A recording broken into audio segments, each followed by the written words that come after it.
पिपिली एसडीपीओं कार्य अधीन यौतुक दाबी प्रथम स्त्री को निर्यातना दे अन्य जड़े महिला को द्वितीय बह करने मामलें अभियुक्त स्वामी को बड़ंगा थाना अधिकारी दिव्यरंजन पंडा गिरफ्त कर गुरुवार दिन कोर्ट चालाण कर गिरफ अभियुक्त हेले बड़ंगा थाना अंतर्गत विद्याधरपुर ग्रामर विजय बेहरा।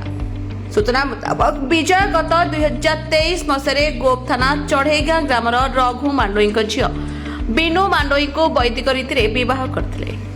विवाह समय शरीर दाबी मुताबक नगद 60,000 टंका सहित समस्त आसवाबपत्र कन्या घर पक्षर दि जाइथिला। मात्र विवाहर 16 मंगल ठारू बाकी 40,000 टंका स्वामी सासु एवं ननद माने बिनु उपरे चाप पकाई निर्यातना देवा आरंभ कर देथिले। किछि दिन परे विजय केरल रे काम करथवारो स्त्री को सांगरे नै केरल रे किछि दिन रहबा परे घर को जीवा वाहन रे आनी बिंदु को ट्रेन रे छाड़ी कुआडे पळाइथिले। बिनु बहु कष्ट शाशु घरे पहुंचे शाशु एवं ननद माने घर बाहर कर देथिले। बिनु बाप घरे रहुथवा बेले स्वामी विजय घर को आसी अन्य जड़े महिला को विवाह करी केरल रे रहुथवा बिनु खबर पाइथिले।